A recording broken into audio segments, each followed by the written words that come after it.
श्री स्वामी समर्थ। नवनाथ पोथी पारायण कसं करावं, त्याचे नियम काय, कोणी वाचावं कोणी वाचू नये याचे कडक नियम असतात का, तर हे सगळं तुम्हाला या व्हिडिओमध्ये पाहायला मिळेल। व्हिडिओ कुठेही स्किप करू नका, कारण संपूर्ण व्हिडिओत खूप महत्त्वाची माहिती दिली आहे। नवनाथांच्या भक्तीचे फळ नक्कीच मिळते। व्हिडिओच्या शेवटी आपण या पारायणाचे कोणते कडक नियम पाळायचे आहेत ते पाहणार आहोत। ज्यांना नवनाथ पोथी पारायण करायचे आहे त्यांनी व्हिडिओ शेवटपर्यंत नक्की पहा। बघा, साध्या भाषेत सांगायचं तर नवनाथ हे भगवान विष्णूंचे 9 अंश आहेत। मच्छिंद्रनाथ, गोरक्षनाथ अशा 9 महापुरुषांनी या पृथ्वीवर अवतार घेतला। कशासाठी?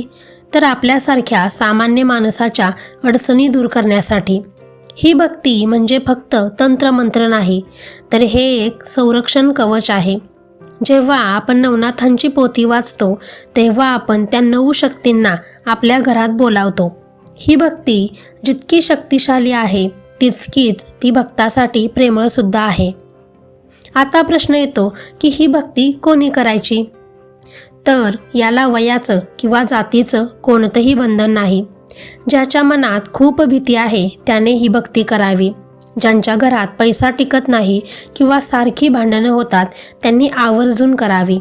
अगदी तरुण मुलं मुली ज्यांना करिअरमध्ये यश हवंय तेही करू शकतात। कधी सुरू करायची? तर गुरुवार हा सगळ्यात उत्तम दिवस। कोणत्याही गुरुवारी तुम्ही संकल्प करून सुरुवात करू शकता। मनात फक्त एकच भाव हवा, नाथा मी तुझा आहे, तू मला सावर। आता पद्धत समजून घेऊया अगदी सोप्या भाषेत। सकाळी अंघोळ करून देवापुढे बसा।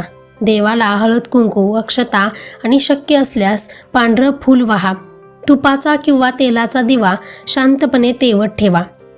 नवनाथ भक्तिसार नावाची पोथी मिळते, ती आणून रोज किमान 1 किंवा शक्य असल्यास 7 दिवसांच्या सप्ताहाप्रमाणे अध्याय वाचावे। 7 दिवसात पूर्ण करायचे असेल तर रोज 5 ते 6 अध्याय लागतात। सगळ्यात महत्त्वाचं म्हणजे या काळात खोटं बोलू नका, मांसाहार टाळा, आपल्या वागण्यात थोडी नम्रता ठेवा। बस एवढंच, बाकी नाथांवर सोडून द्या। जर तुम्हाला पूर्ण वाचता येत नसेल तर रोज फक्त नवनाथ शाबरी कवच म्हटलं तरी खूप फरक पडतो। आता तुम्ही म्हणाल हे करून काय मिळतं? तर ऐका, सगळ्यात आधी तुमच्या मनातून भीती निघून जाते। एक प्रकारचा आत्मविश्वास येतो। घरामध्ये असलेली नकारात्मक ऊर्जा किंवा बाधा हळूहळू दूर होते। तुमची कामे जी विनाकारण अडकलेली होती ती मार्गी लागायला लागतात। आरोग्याच्या तक्रारी कमी होतात। अनुभव घेतल्याशिवाय हे कळणार नाही। नाथांची माया अशी आहे की ती भक्ताला कधीच उपाशी किंवा दुःखी ठेवत नाही।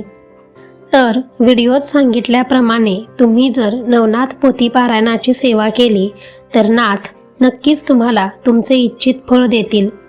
पारायणाविषयी काहीही शंका असल्यास कमेंट करा, तुम्हाला नक्कीच त्याचे उत्तर मिळेल। व्हिडिओ आवडला असेल तर चॅनलला नक्की सबस्क्राईब करा। भेटू नवीन व्हिडिओमध्ये।